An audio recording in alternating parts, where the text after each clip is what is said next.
Há vários incêndios ativos nesta altura em Portugal. Mais de 2.000 homens estão no terreno a combater as chamas, apoiados por dezenas de meios aéreos. Ora, no programa de hoje vamos não só olhar para a questão dos incêndios, mas sobretudo olhar para a questão do território, para a prevenção e para aquilo que pode ser feito antes de chegarmos naturalmente a esta situação em que as chamas consomem dezenas, se não centenas de hectares de floresta. Ora, ainda esta semana o Primeiro-Ministro falava desta complexidade no combate às chamas e esta manhã esteve junto da Proteção Civil a acompanhar de perto os trabalhos e a alertar que os próximos dias serão também de uma preocupação extrema com as temperaturas elevadas. Ora, o mesmo apelo foi feito há uma semana pelo Presidente da República, que exigiu uma maior ação contra os incêndios. António José Seguro pediu que algumas das medidas que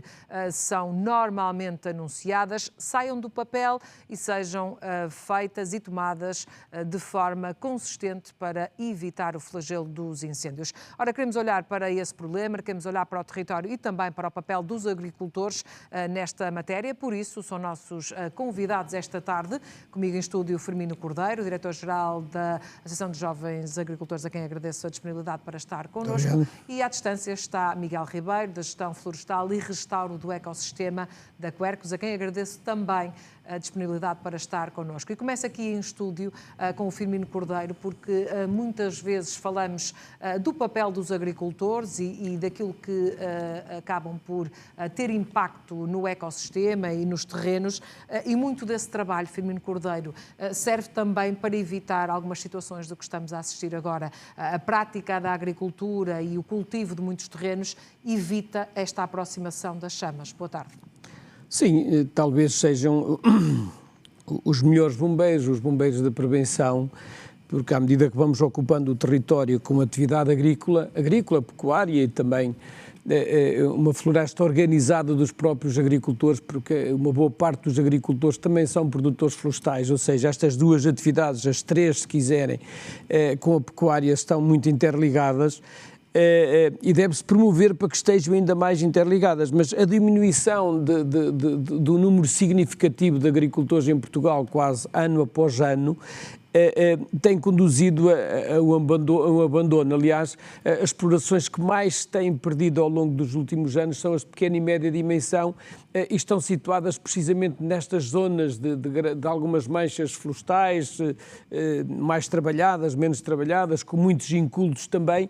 Portanto, e estas zonas, no fundo, hoje são constituídas por pequenos aglomerados populacionais, são freguesias cada vez com menos gente, onde é que o abandono da população se vai intensificando, o envelhecimento também, o abandono até de outras atividades económicas, tudo está a definhar e parece que também não damos grande importância a isso, ou seja, só todos os verões ou vésperas de verão é que nos começamos a preocupar com aquilo que não fizemos e devíamos ter feito, não só na prevenção dos incêndios, como estimular deste tipo de atividades agrícolas, pecuárias e até florestais nestas mesmas regiões, ou seja, tem de haver aqui uma complementaridade entre estas atividades, por forma a que existe uma rentabilidade maior nestas atividades e não só noutras que se podem associar. O turismo de natureza pode ter aqui um grande impulso e impacto se nós olharmos para ele como uma forma de muitas das pessoas do nosso próprio país, e não só, turistas, visitantes de outros mesmos países,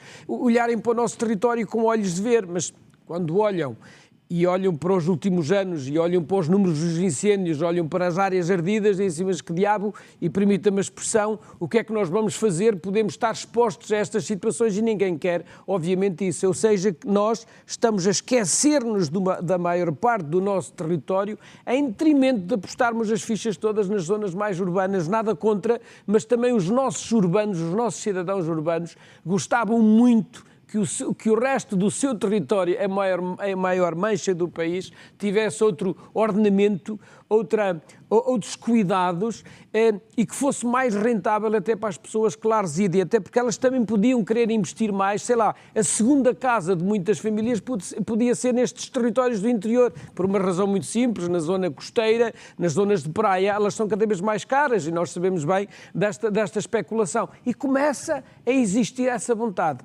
Mas perante estes cenários, perante estas notícias, e a comunicação social tem de o fazer, obviamente, o cenário é desolador para as pessoas que residem, claro, e para aqueles que tinham vontade, mas que depois evitam fazer este tipo de investimentos. Muito bem, nós já lá vamos essa questão de que tipo de apoios e tipo de incentivos poderiam existir para melhorar essa situação, e agora parto à conversa com o Miguel Ribeiro. E aqui, Miguel, aquilo que muitas vezes se fala sobre a gestão florestal, sobre o ecossistema, não é muitas vezes posta em prática essa defesa.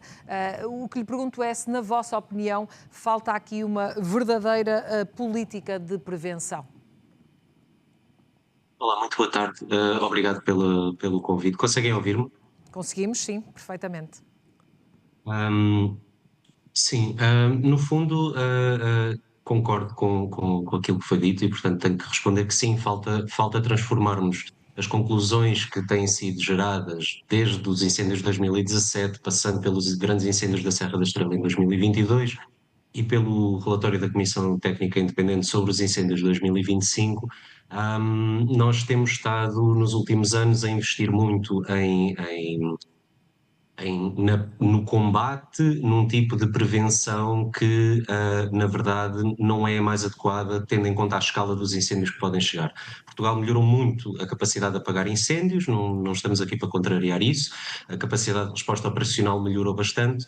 No entanto, nós o que verificamos é que quando os incêndios ultrapassam uma certa dimensão, é muito difícil eles serem apagados. E a partir desse momento deixamos de estar a falar de prevenção e de combate e começamos a falar da estrutura da paisagem. E portanto nós temos uma paisagem serrana extremamente homogénea, está muito suscetível a fenómenos de incêndios de grandes intensidades, tem a ver com as espécies mais cultivadas, com a maneira como estas espécies ocupam os territórios e as diferentes características que eles têm, e portanto nós podemos continuar a tentar combater incêndios, a tentar prevenir incêndios. No entanto, quando chegamos a uma escala que é a escala da paisagem, aí é muito difícil, não há aviões que cheguem, não há operacionais que cheguem. E olhando para essa dimensão que os fogos acabam por atingir, isso também é perceptível na questão da área ardida. Ou seja, nós muitas vezes até não temos um maior número de ignições, mas acabamos por ter uma grande área ardida. Isso mostra também a violência daquilo que os incêndios acabam por atingir. Isso também é fruto de uma má prática na questão do planeamento, do desenvolvimento do território, obviamente associada aqui a questões do clima, que não podemos ignorar, e das alterações climáticas? Sim, sim, totalmente. Portanto, o que nós estamos a falar são de incêndios que, quando têm uma escala relativamente pequena e gerível, isto é, os operacionais no terreno, conseguem efetivamente controlá-los. Quando entramos a uma escala enorme das centenas de milhares de hectares a arderem no mesmo ano, o que nós estamos a falar são de fenómenos que têm a ver com a propagação física destas chamas, com o facto de termos espécies que promovem a propagação vertical do fogo. Não estamos a falar de fogos horizontais, o que eu quero dizer, não estamos a falar de fogos de chão, não é os matos e o subcoberto que está a arder e que contribui para esta escala de incêndios. Estamos a falar de árvores como o pinheiro bravo, como o eucalipto, que quando pegam fogos de copa, projetam pedaços de madeira em chamas que vão expandir o incêndio para frentes onde não temos operacionais, com zonas com acessos muito, muito dificultados, com estruturas, com a ausência de estruturas ecológicas que possam retardar a propagação destes fogos e, portanto, sim, é uma questão de ordenamento da paisagem e é uma questão que vai para lá do combate direto ou da capacidade operacional do terreno, sim. Muito bem, já voltamos à conversa para perceber então o que podemos fazer e o que é que pode ser melhorado nessa matéria. E voltando aqui à questão dos agricultores, Firmino Cordeiro há pouco dizia que acabam por ser os primeiros combatentes, esta questão de serem os primeiros e na linha da frente na defesa e na prevenção destes incêndios, mas muitos fazem-no, e corrija-me se estiver enganado, quase de forma autodidata, ou seja, era importante que houvesse aqui uma organização ligeiramente diferente em matéria de prevenção e até de proteção civil, que pudesse criar, se calhar aqui alguma estrutura mais local do âmbito da freguesia ou até do próprio município, em que não só as populações locais como as associações locais e nomeadamente os agricultores pudessem ter um papel mais determinante e definido naquilo que é a prevenção e o combate? Claro que sim.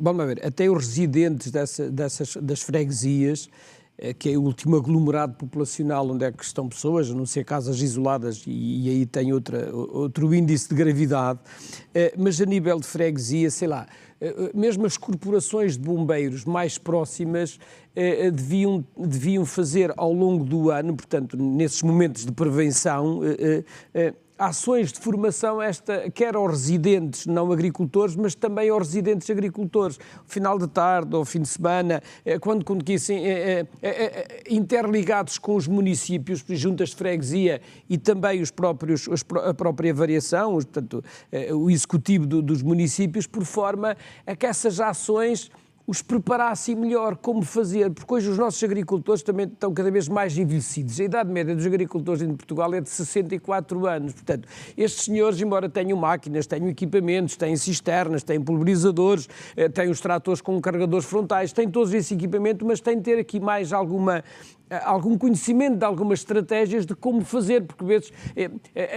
a boa vontade deles é enorme, só que já têm acontecido fatalidades, ou seja, não chega já a desgraça de perderem animais, de perderem armazéns, perderem máquinas, de perderem plantações, que ainda podem perder vidas, e isso infelizmente tem acontecido. Portanto, eu acho que toda a formação com a devida antecedência é fundamental. Quando de facto não se prevê incêndios de forma alguma, as pessoas estão mais disponíveis para, não, vamos perceber como é que nós devemos atuar, e também as pessoas das freguesias, e também perceberem que quando as autoridades chegam no auge dos incêndios e pretendem que eles saiam, não criar este tipo de dificuldade, e o porquê, perceberem o porquê. Mas por isso eles têm de estar mesmo mais organizados. Eu acho que às vezes não é só com meios que se resolve o problema, também com ações de formação, de capacitação, para as pessoas perceberem como devem fazer, porque eles têm ali um conjunto de equipamentos que podem ajudar mesmo nos incêndios, e ajudam de toda a maneira. E de qualquer maneira também tem de haver uma colaboração muito grande entre os municípios e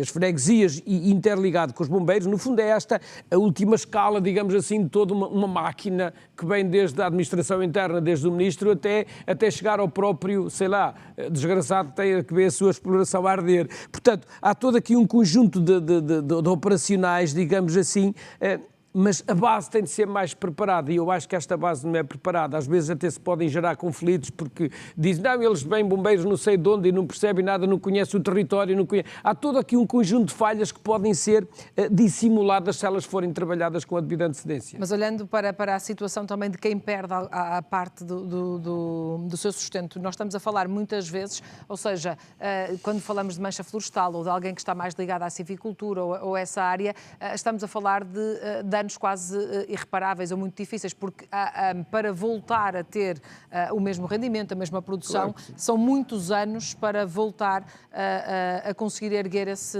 património. Isso acontece para os produtores florestais e para as pessoas que fazem a transformação e compram madeira e depois vendem em lenha, o que seja, não é?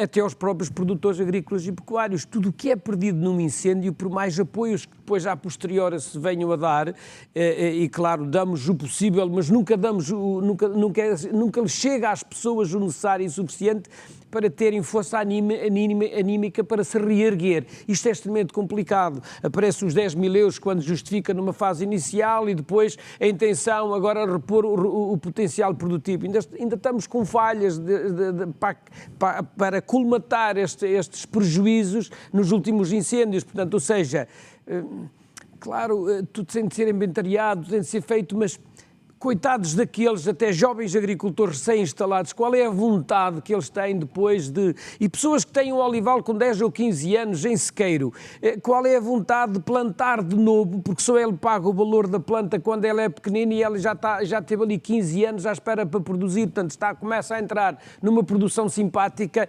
e ela foi dizimada pelo incêndio. Portanto, eu acho que como dizia o Primeiro-Ministro hoje e como dizia o meu colega de painel, de facto o número de incêndios está a diminuir, o número de área tendencialmente está a diminuir, a não ser que 2025 despoltou tudo isto, o ano passado mesmo, certo, e tivemos o que tivemos, e é preciso acautelar estes incêndios, porque o segundo ou terceiro incêndio deste ano foi em Balpaço, que alargou a vários concelhos e foi áreas agrícolas, a FIA de olival, de amendoal e de vinha, tudo em sequeiro. Também aqui temos de olhar que a agricultura que temos no país, porque a agricultura de sequeiro, se não lhe dermos alguma água, da maneira como estão a chegar as alterações climáticas ao país, este país é muito exposto às alterações climáticas, para os incêndios e para as plantas ficam muito mais frágeis. Se não dermos alguma quantidade de água, as plantas podem mesmo definhar e morrer antes mesmo de chegar a um incêndio. É passear agora por todo o nosso interior, por nosso interior do país e ver o aspecto desde as 14 até às 17 horas, das plantas, quer das vinhas, etc, etc.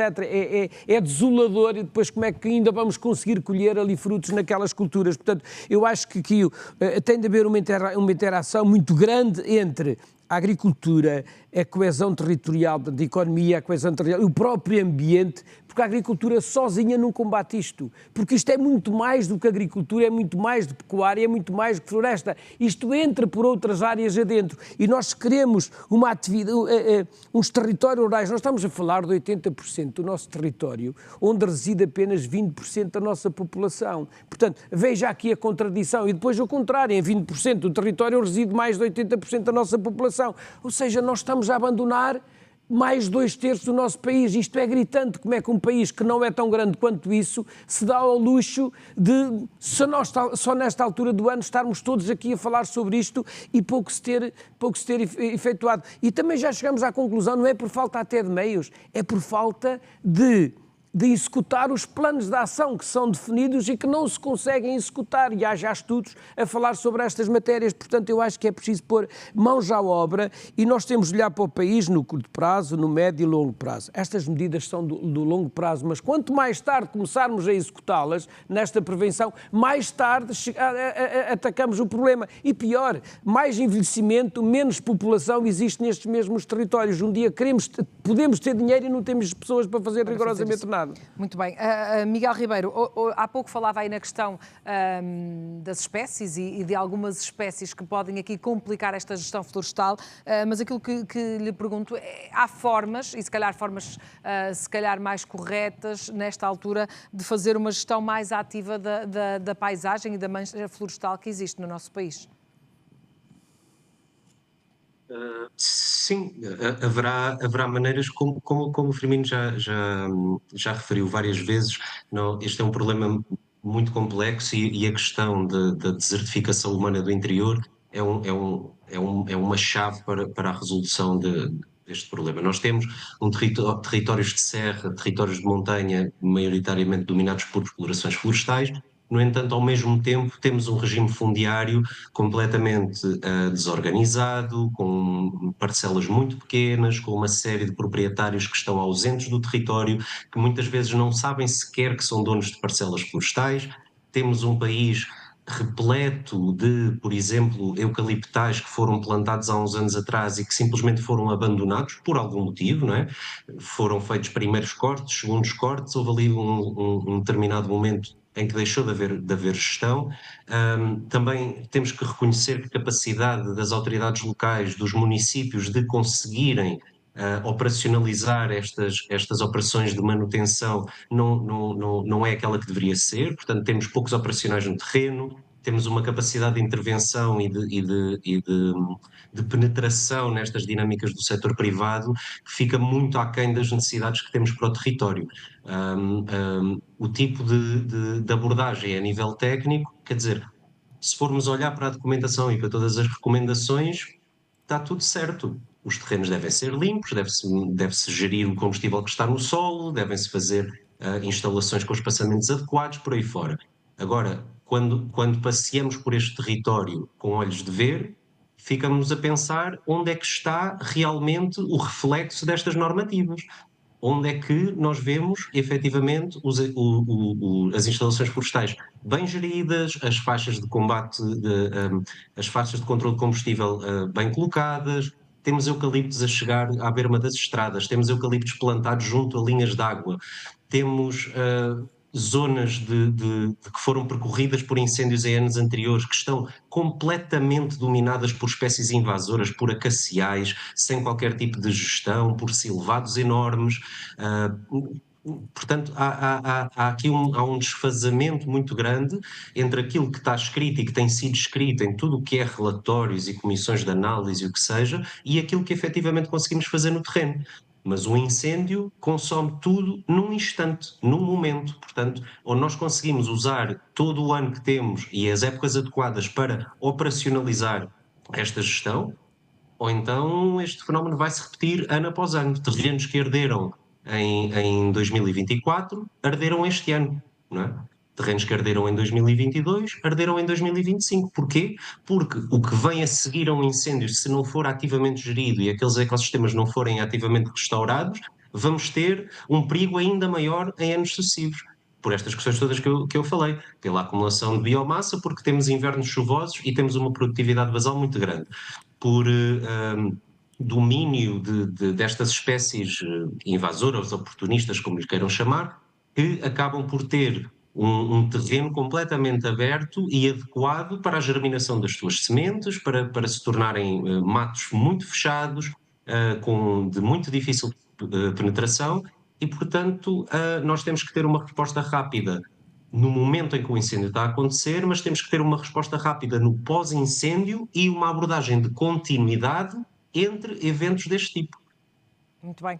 Estamos quase a terminar o nosso programa, mas aqui uma nota final também, Firmino Cordeiro, para esta questão do abandono da atividade e nomeadamente, da possibilidade de tornar alguma atividade agrícola mais atrativa.